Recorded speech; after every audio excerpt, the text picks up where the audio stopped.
Hey guys, I'm Greg Jones with Motorcycle and Powersports News. We are at the AIMExpo 2022 in the Tucker booth. Came across this awesome custom Knucklehead and we wanted to know more about it, and it's going to be our ride of the week.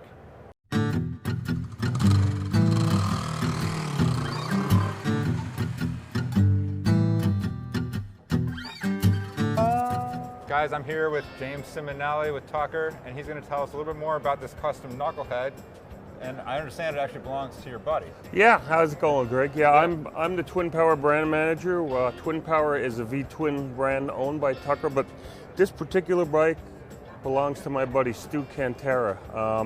Funny thing, he happens to run a motorcycle towing service in the area, Stu's Motorcycle Towing. But yeah, I'll tell you anything you want to know about the bike. Yeah, I mean, again, you know, we just kind of passed by it. It's really like clean and sleek, and obviously it's got the Knucklehead in it, which is awesome.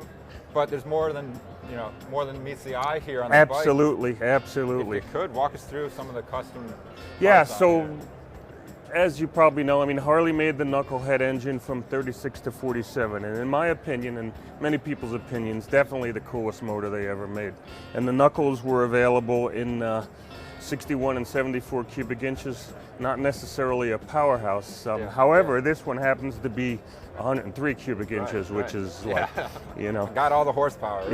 Yeah, and it's not a faithful reproduction. It's S&S base, S&S cylinder heads and cases. It's got the generator style right-hand case, but the cool thing is it's got a more modern 70 and later left-hand case, which allows it to have an alternator charging system.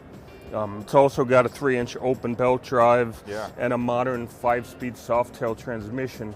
That's great. That's great.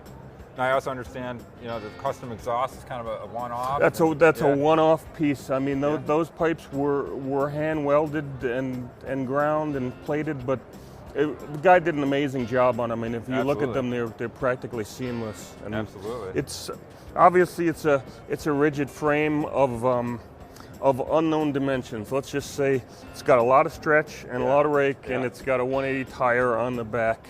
Got some cool 60 spoke wheels. Absolutely. J-brake billet controls, billet forward controls, four piston billet calipers. I believe those are hog halters. So you have some modern conveniences. You know, everybody wants to ride an old knuckle, but you know, it's a chore to keep an old bike running. I mean, this bike's got a modern charging system, electric start, modern clutch. So it's got a lot of cool factor, but it's got a lot of convenience factor too. You know. Absolutely. Now, how long has your buddy owned the bike? And you know, has he done some of the work himself? Has he worked with other people to help out? Or? It's funny. He builds a lot of bikes, but this one kind of came to him. You know, he has like I said, a motorcycle towing service, and he towed this one for a guy, and guy said, "I want to sell this." He said, "Oh, really? I might be in for that." And they negotiated the deal, and there you have it. You know, sometimes it just happens that way. It was meant to be, I guess. Now, James, I can't end today's episode without talking about the paint job, because you folks at home are probably just seeing a black bike, but if you get on top of the gas tank here, it's got some really cool. Isn't it cool? Yeah, it's kind of ghosted in with flake, and when the light hits it, it kind of jumps out. You know, there's some detail on the front fender as well. Absolutely, yeah, some minor details on the fender, and yeah, it's very cool overall, and appreciate you guys, you know, telling us a little bit more about it. And, thanks for stopping. Thanks for talking to me. Giving us some of your time, James. So thanks. Guys, make sure you check out Tucker. Make sure you check out Motorcycle and Powersports News for more content. And we appreciate you watching. We'll see you guys next time.